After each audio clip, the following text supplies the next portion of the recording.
नमस्कार। आज की बड़ी खबरों में आपका स्वागत है। मैं हूं आपके साथ अंकिता। आज के बुलेटिन में बात करेंगे पीएम मोदी करेंगे मन की बात की। बताएंगे आपको केतन के लिए निकाला गया कैंडल मार्च, दिखाएंगे आपको दिल्ली में करोड़ों के ड्रग्स सिंडिकेट का हुआ भांडाफोड़ और बुलेटिन के आखिर में देखेंगे ईरान पर अमेरिका का बड़ा हमला। लेकिन दिन भर की तमाम खबरों से पहले एक नजर सुर्खियों पर। दिल्ली में उमस भरी गर्मी से लोगों का हाल बेहाल, सामान्य से ऊपर पहुंचा तापमान। आज 41.9 डिग्री सेल्सियस अधिकतम तापमान दर्ज किया गया है। भरत तिवारी के भाई चंदन का दावा, एसपी ने उससे कहा ड्रामा बंद करो वरना दिक्कत हो जाएगी। बिहार में मॉनसून की रफ्तार हुई तेज, जल्द मिलेगी गर्मी से राहत। पटना समेत 24 जिलों में बारिश के अलर्ट।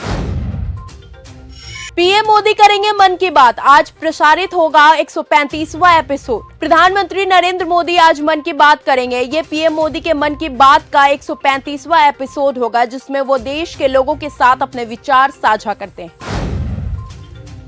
मुहर्रम पर रची गई थी हजारों मुस्लिमों को मारने की साजिश। मुंबई से एक ऐसा मामला सामने आया है जिसने सुरक्षा एजेंसियों की चिंता कई गुना बढ़ा दी है। मुहर्रम के ताजिया जुलूस के दौरान एक शख्स को कथित तौर पर जहरीली कैप्सूल लोगों में बांटने की कोशिश करते हुए गिरफ्तार किया गया है। नोएडा यमुना सिटी के लिए योगी सरकार ने खोला खजाना, करोड़ों रुपए की परियोजनाओं की मिली सौगात।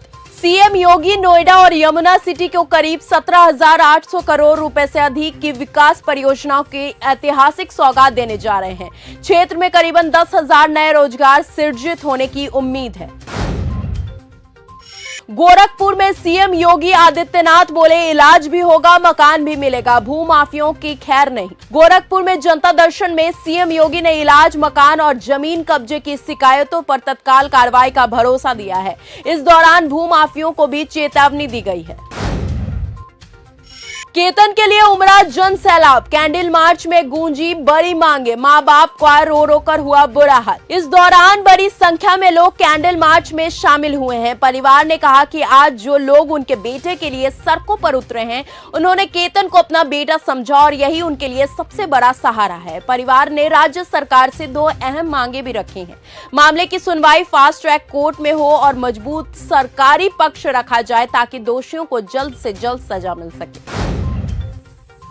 लखनऊ में एक और अग्निकांड, कोचिंग सेंटर के बाद कोल्ड स्टोरेज में लगी भयंकर आग, राहत बचाव कार्य जारी। उत्तर प्रदेश के लखनऊ में एक बार फिर भीषण आग लगने की खबर सामने आ रही है। राजधानी के चिन्हट स्थित हिमालयन कोल्ड स्टोरेज में रविवार 28 जून को भीषण आग लग गई। आग लगने की सूचना तुरंत फायर विभाग को दी गई। सूचना मिलते ही फायर ब्रिगेड की गाड़ियां मौके पर पहुंची।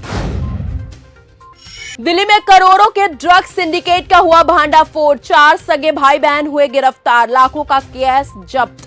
जहांगीरपुरी में एंटी नार्कोटिक्स स्क्वाड ने एक बड़े ड्रग्स सिंडिकेट के 4 सगे भाई बहनों को गिरफ्तार कर लिया है। छापेमारी में नशीली गोलियां, सैकड़ों नशीले इंजेक्शन पाए गए। जो राम के नहीं हुए वो जनता के क्या होंगे, राम मंदिर चढ़ावा चोरी मामले पर बोली डिंपल यादव। डिंपल यादव ने आरोप लगाया कि राम मंदिर निर्माण में करोड़ों का घोटाला हुआ है। उन्होंने कहा कि जो राम नाम का सहारा लेकर सत्ता में आए थे, जब वो उन्हीं के नहीं हुए तो आम जनता के क्या होंगे। पुलिस वालों को ही बेच रहे थे टीईटी का पेपर, फिल्मी स्टाइल में हुआ भांडाफोड़। महाराष्ट्र शिक्षक पात्रता परीक्षा टीईटी पेपर लीक मामले में चौंकाने वाला खुलासा हुआ है। इस अंतर्राज्यीय रैकेट की जड़ें देश के कई राज्यों में फैली हुई हैं। विशेष जांच दल एसआईटी की 4 अलग अलग टीमें महाराष्ट्र से लेकर दिल्ली, हरियाणा, बिहार और पश्चिम बंगाल में छापेमारी कर रही है। अमेरिकी हमले के बाद ईरान का पलटवार, 8 ठिकानों पर हमला, बहरीन ने नेवी बेस को किया तबाह। ईरान अमेरिका के बीच फिर से जंग तेज होता नजर आ रहा है। रविवार को अमेरिका ने ईरान के 10 ठिकानों पर हमले किए, जिसके जवाब में ईरान ने मिडिल ईस्ट में मौजूद अमेरिका के 8 सैन्य ठिकानों को निशाना बनाया है। ईरान अमेरिका के बीच तानातानी के ताजा अपडेट आए सामने। 1430 लोगों की मौत, हजारों घायल। वेनेजुएला में आज फिर आया भूकंप, मलबे में अब भी जिंदगी की तलाश जारी है। वेनेजुएला में फिर से भूकंप के झटके महसूस किए गए हैं। बुधवार को आए 2 विनाशकारी भूकंप से अभी तक वेनेजुएला में 1430 लोगों की मौत हो चुकी है। इस बीच हर रोज आ रहे भूकंप की ताजा झटकों से लोगों का दहशत कम होते नजर नहीं आ रहा है।